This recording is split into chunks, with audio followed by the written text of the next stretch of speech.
Kenapa Mas Bro? Ya saya itu sih bang.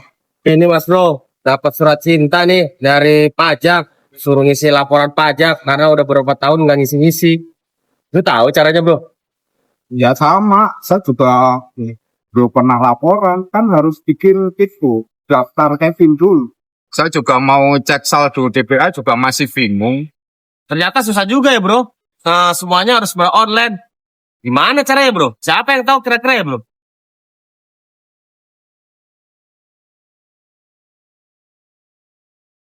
Pada ngobrolin apaan sih? Kayaknya serius banget. Ini Bro, mau ngecek laporan pajak. Jadi masih belum bisa karena harus online. Sekarang kan serba online, ini juga mau ngecek saldo DPA juga belum bisa.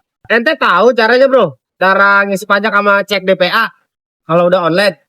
Oh, jadi itu masalahnya. Ngurusin masalah pajak. Yang ini masalah DPA. Gampang itu mah. Zaman sekarang sudah modern dan digitalisasi. Nah, pengen tahu caranya? Mau Bro. Oh, gini caranya. Nih ya. Selamat datang di tutorial pelaporan pajak dengan formulir 1770S melalui e-filing. Tutorial ini berlaku untuk Anda yang merupakan karyawan berpenghasilan di atas 60 juta per tahun. Hal yang pertama kali Anda harus siapkan adalah bukti potong yang Anda peroleh dari perusahaan tempat Anda bekerja. Anda dapat menggunakan perangkat baik laptop, tab, atau smartphone yang terkoneksi dengan internet. Pertama, buka situs www.pajak.go.id lalu tekan login. Setelah itu, isikan nomor pokok wajib pajak dan password, serta kode keamanan dan klik login.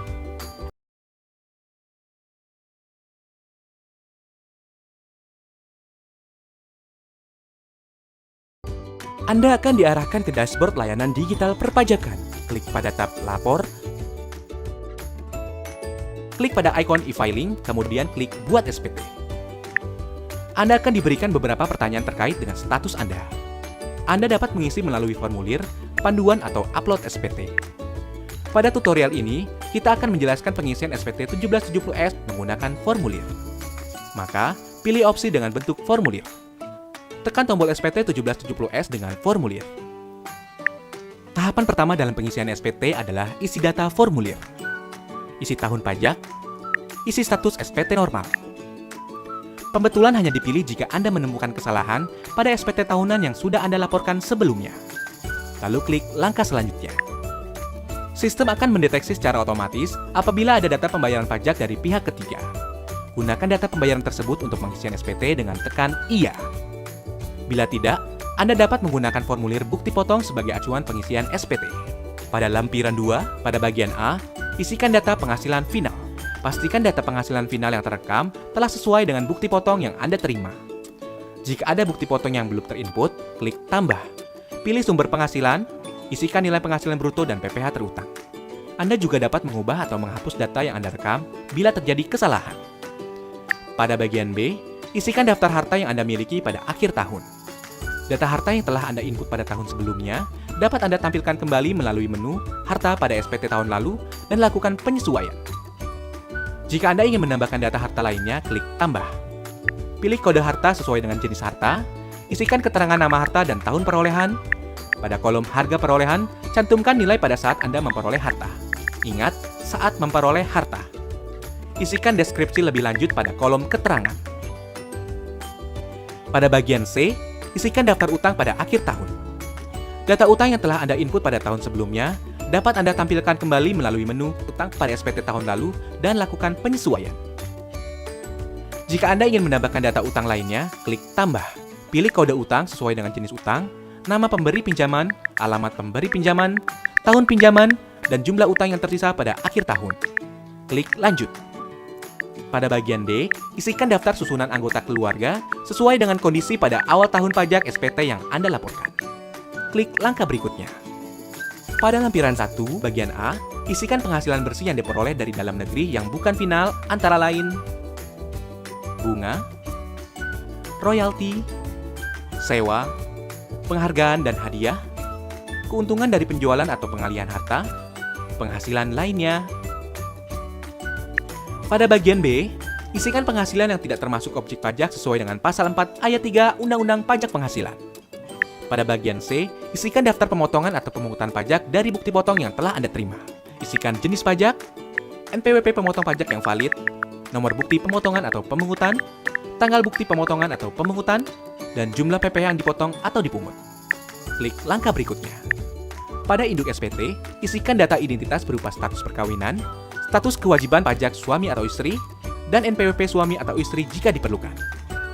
Pada bagian A, poin 1, isikan penghasilan neto dalam negeri sesuai dengan bukti potong yang Anda terima. Poin 2 akan otomatis terisi dari data yang telah Anda isikan pada lampiran sebelumnya. Pada poin 3, isikan penghasilan neto luar negeri. Pada poin 4, penghasilan neto akan dijumlahkan secara otomatis. Pada poin 5, isikan jumlah zakat yang Anda bayarkan kepada lembaga zakat yang telah disahkan oleh pemerintah. Poin 6 akan terisi otomatis. Pada bagian B, pilih status perkawinan dan isikan jumlah tanggungan sesuai dengan bukti potong. Maka, nilai penghasilan tidak kena pajak akan terisi secara otomatis. Bagian C hanya perlu diperhatikan bagi Anda yang memperoleh penghasilan dari luar negeri, dengan cara membaca ketentuan yang tertera pada petunjuk bagian C10. Bagian D poin 14 hanya perlu diisi apabila Anda pernah membayar angsuran PPh pasal 25. Lanjut ke bagian E. Anda akan mengetahui status SPT Anda apakah nihil, kurang bayar, atau lebih bayar. Jika SPT Anda nihil, Anda dapat melanjutkan pengisian pada poin F. Jika SPT Anda kurang bayar, Anda akan diberikan pertanyaan lanjutan. Jika Anda belum membayar, pilih belum dan Anda akan diarahkan untuk membuat e-billing terlebih dahulu. Bila Anda telah membayar, isikan data bukti pembayaran berupa jenis pembayaran, yaitu nomor transaksi penerima negara atau pemindah bukuan. Isikan kode NTPN atau pemindah bukuan Anda, lalu isi tanggal dan jumlah pembayaran. Jika SPT Anda lebih bayar, silakan unggah dokumen pendukung berupa bukti pemotongan pajak dari perusahaan atau bukti pembayaran lainnya. Pada poin F, hanya dikhususkan bagi Anda yang secara rutin memiliki status SPT kurang bayar. Lanjut ke pernyataan. Centang pernyataan setuju bila Anda yakin bahwa data yang Anda isikan sudah benar. Langkah terakhir adalah ambil kode verifikasi. Secara otomatis kode verifikasi akan dikirimkan melalui email Anda. Salin kode tersebut pada kolom yang disediakan, klik kirim SPT, maka SPT Anda akan terekam pada sistem DJP. Anda akan mendapatkan bukti penerimaan elektronik sebagai bukti bahwa Anda telah melaporkan SPT. Jika Anda masih memerlukan bantuan, silakan kunjungi www.pajak.go.id. Tuh, bagaimana? Udah ngerti belum? Oh gitu caranya bro. Oke bro, udah paham bro. Makasih bro informasinya. Sangat mendukung dan membantu. Makasih bro.